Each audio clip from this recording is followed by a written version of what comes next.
आप सभी दर्शकों का श्री बालाजी ज्योतिष में बहुत बहुत स्वागत है।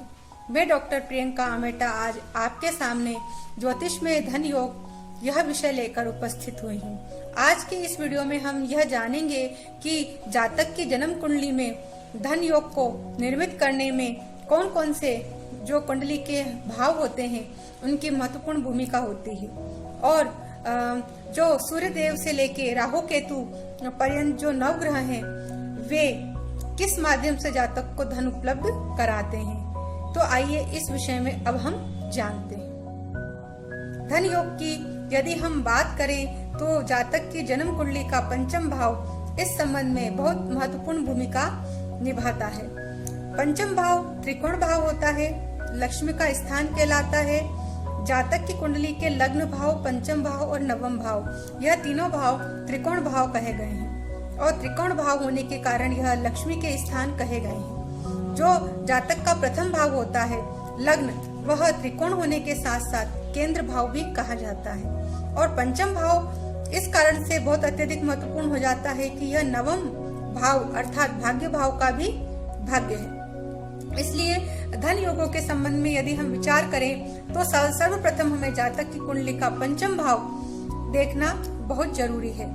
पंचम भाव किस स्थिति में है, पंचमेश की जातक की कुंडली में क्या पोजीशन है, इस प्रकार हमें पंचम भाव के साथ साथ जातक की जन्म कुंडली का धन जो भाव होता है द्वितीय भाव और एकादश भाव अर्थात लाभ भाव और जातक का नवम भाव अर्थात भाग्य भाव, इन भावों का हमें सूक्ष्म तरीके से सावधानी पूर्वक निरीक्षण करना होता है। धन योगों के संबंध में यदि हम ग्रहों की बात करें तो सूर्य ग्रह से लेके जो राहु केतु पर्यंत जो ग्रह हैं वो जातक को अपने अपने माध्यम से धन उपलब्ध कराते हैं। सूर्य देव जातक के आत्मकारक ग्रह कहे गए हैं और लक्ष्मी के कारक ग्रह सूर्य देव होते हैं। यदि वे अपनी स्ट्रॉन्ग पोजीशन में हो और वह धन देने वाले जो भाव बताए गए हैं द्वितीय भाव, पंचम भाव, एकादश भाव, नवम भाव, दशम भाव, इनसे उनका संबंध बन रहा हो और उनकी स्थिति बहुत ही स्ट्रॉन्ग हो तो जातक को प्रशासन के माध्यम से धन उपलब्ध कराते हैं। चंद्रदेव यदि अपनी अच्छी स्थिति में हो तो जातक को माता के द्वारा, सूर्य देव पिता के द्वारा भी धन उपलब्ध कराते हैं तो चंद्रदेव माता के द्वारा जातक को धन उपलब्ध कराते हैं।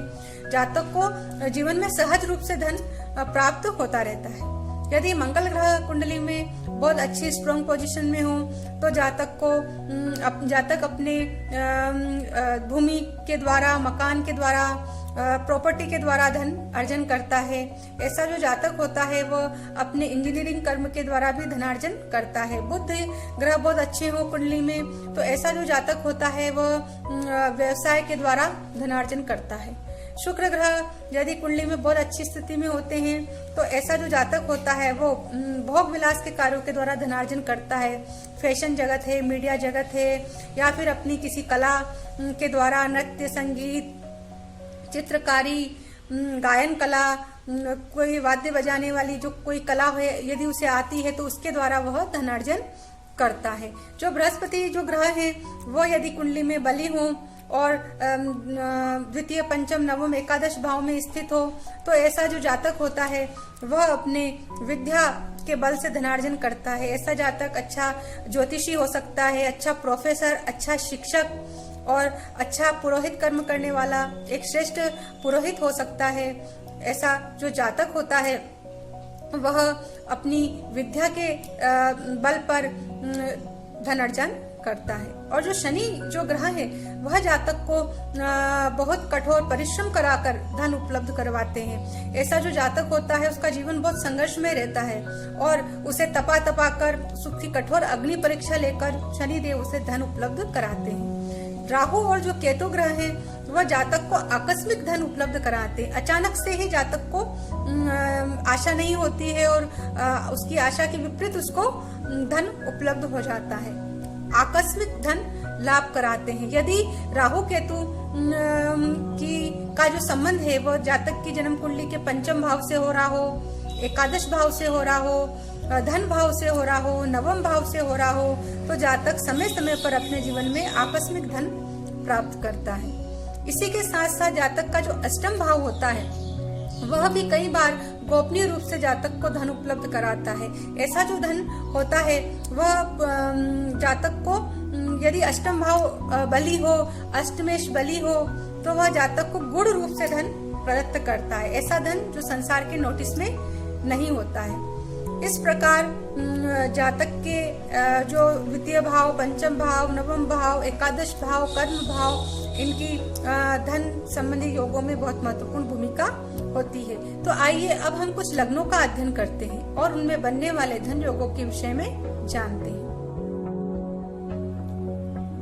अब हम विभिन्न लग्नों में बनने वाले धन योग का अध्ययन करते हैं। यह धन योग नंबर 1, यदि उदित लग्न भाव से पंचम भाव की जो राशि है वो यदि शुक्र ग्रह की राशि वृषभ या तुला हो, तो शुक्र एवं शनि इस लग्न भाव से क्रमशः पंचम तथा एकादश भाव में हो, तो जातक की जन्म कुंडली में धन योग की सृष्टि होती है। यहाँ पर जो ये जन्म कुंडली है वह मकर लग्न की जन्म कुंडली है, और मकर लग्न की जब कुंडली हम देखते हैं तो इसका जब हम पंचम भाव देखते हैं तो यहाँ पर शुक्र की राशि आती है। शुक्र की राशि पंचम भाव में वृषभ पड़ती है, इसलिए जो मकर लग्न उत्पन्न जो जातक होते हैं उनके लिए शुक्र सदा योग कारक ग्रह होता है। योग कारक ग्रह इस वजह से भी होता है क्योंकि यह एक तरफ तो त्रिकोण का स्वामी होता है और दूसरी तरफ केंद्र का स्वामी होता है। तुला राशि का स्वामी, जो तुला राशि उसके 10वें भाव में पड़ती है और शुक्र की राशि पंचम भाव में पड़ती है, तो केंद्र और त्रिकोण का स्वामी होने के कारण जो शुक्र ग्रह है वो इस कुंडली में बहुत ही योग कारक ग्रह, प्रभावशाली ग्रह सिद्ध हो जाता है। साथ ही लग्नेश शनि और धनेश भी शनि होता है, और यदि लग्नेश और धनेश की युति यदि लाभ भाव में मंगल के साथ हो जाती है, मंगल की राशि में अवस्थित हो जाते हैं, और मंगल यहाँ चतुर्थ भाव, भूमि, मकान, वाहन, चतुर्थ भाव का कारक, सुख भाव का कारक ग्रह है, तो यदि शनि और मंगल की युति यहाँ एकादश भाव में निर्मित हो जाती है तो यहाँ पर बहुत ही सुंदर धन योग की सृष्टि हो जाती है। इस प्रकार यदि किसी जातक की लग्न कुंडली में इस प्रकार का धन योग बन रहा हो तो वह बहुत ही उत्तम प्रकार का योग कहा गया है। अब हम मिथुन लग्न की कुंडली का अध्ययन करते हैं। मिथुन लग्न की कुंडली को यदि हम देखें तो इससे भी पंचम भाव में शुक्र की राशि तुला आती है। यहाँ पर शुक्र का अवस्थित होना इसे प्रबल शक्तिशाली बना देता है। शनि तो एकादश भाव, लाभ भाव में स्थित हो और मंगल के साथ हो, मंगल की मेष राशि में स्थित हो, तो यहाँ पर शनि जो और मंगल की जो युति होती है बहुत योग कारक हो जाती है। नीच भंग राजयोग की सृष्टि हो जाती है यहाँ। इसके कारण जातक को आकस्मिक रूप से प्रबल धन प्राप्ति के योग से सदा उसका भाग्योदय होने का समुज्वल भविष्य यहाँ पर प्रकट होता है। अब द्वितीय प्रकार का जो धन योग है वह कुंभ लग्न की कुंडली और वृषभ लग्न की कुंडली में देखने को मिलता है। दोनों ही कुंडलियों में पंचम जो भाव है उसमें बुध की राशि आती है। कुंभ लग्न की जो जन्म कुंडली है उसके पंचम भाव में बुध की मिथुन राशि आती है और एकादश भाव में चंद्र और मंगल की युति है। जो चंद्रमा है वह यहाँ पर षष्ठेश है और जो मंगल है वह यहाँ पर दशमेश है। तो षष्ठेश और दशमेश की यह स्थिति उत्तम धन योग यहाँ पर निर्मित करती है। उसी प्रकार वृषभ लग्न कुंडली के पंचम भाव में बुध की कन्या राशि आती है और एकादश भाव में चंद्र और मंगल की युति होती है। चंद्रमा यहाँ पर तृतीयेश है और मंगल यहाँ पर सप्तमेश है। इस प्रकार वृषभ लग्न कुंडली में भी यदि इस प्रकार की स्थिति निर्मित हो तो उत्तम धन योग निर्मित होता है। अगला जो धन योग है उसके लिए हम कन्या लग्न की जन्म कुंडली का अवलोकन करते हैं। यह कन्या लग्न की जन्म कुंडली है। इस लग्न में पंचम भाव में शनि की राशि मकर आती है।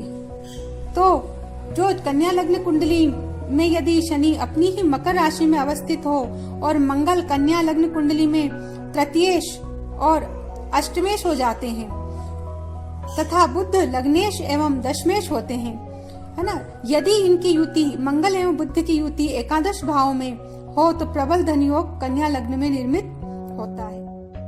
अब हम तुला लग्न कुंडली का अवलोकन करते हैं। तुला लग्न की जो कुंडली है उसमें भी पंचम भाव में शनि की राशि कुंभ आती है। तुला लग्न में मंगल जो ग्रह है वो द्वितीयेश और सप्तमेश होते हैं और यहाँ पर जो बुध ग्रह है वो नवमेश और द्वादशेश होते हैं। यदि इनकी युति लाभ भाव में मंगल और बुध की युति हो रही हो तो प्रबल धन लाभ के यहाँ पर तुला लग्न कुंडली में संकेत प्राप्त होते हैं। इसी प्रकार यदि हम मेष लग्न की कुंडली का अवलोकन करें तो मेष लग्न की कुंडली में पंचमेश सूर्य यदि पंचम में ही स्वग्रही हो, चतुर्थेश चंद्रमा तथा जो बृहस्पति नवम और द्वादश भाव के जो कारक देव हैं उनकी युति यदि एकादश भाव में बन रही हो तो प्रबल धनागम योग निर्मित होता है। अब इसके बाद यदि हम सिंह लग्न की कुंडली का अवलोकन करें तो सिंह लग्न में जो उत्पन्न जातक है उसकी जो जन्म पत्री के 5वें भाव में बृहस्पति देव की राशि धनु आती है और यहाँ पर चंद्र मंगल की युति यदि एकादश भाव में हुई हो तो यहाँ पर धन योग का समुज्वल भविष्य बना रहता है। यदि हम वृश्चिक लग्न की कुंडली का अवलोकन करें तो यहाँ पर भी पंचम भाव में बृहस्पति की मीन राशि आती है और एकादश भाव में चंद्र और मंगल की युति भी एक श्रेष्ठ धन योग का निर्माण करती है। धन योग के संबंध में एक और बात बहुत महत्वपूर्ण हो जाती है। जातक की लग्न कुंडली के साथ साथ उसकी नवांश कुंडली का भी बहुत अत्यधिक महत्व होता है। यदि धन योग लग्न कुंडली में तो बहुत उत्तम स्थिति में बन रहा है और नवांश कुंडली में वही धन योग बहुत कमजोर स्थिति में है तो जातक को फिर उतना लाभ प्राप्त नहीं हो पाता है। धन योग के संबंध में लग्न कुंडली के साथ साथ नवांश कुंडली में भी उसका बल देखना बहुत ही महत्वपूर्ण हो जाता है। जब दोनों ही कुंडलियों में धन योग उत्तम स्थिति में बन रहा होता है तो जातक धन कुबेर तक बन जाता है और अपने जीवन में समय समय पर धन प्राप्त करता रहता है। यदि आपको मेरा यह वीडियो पसंद आया हो तो प्लीज इसे लाइक करें, शेयर करें, मेरे चैनल को सब्सक्राइब करें और अपनी प्रतिक्रियाएं कमेंट बॉक्स के माध्यम से मुझे अवश्य प्रेषित करें। धन्यवाद। नमस्कार।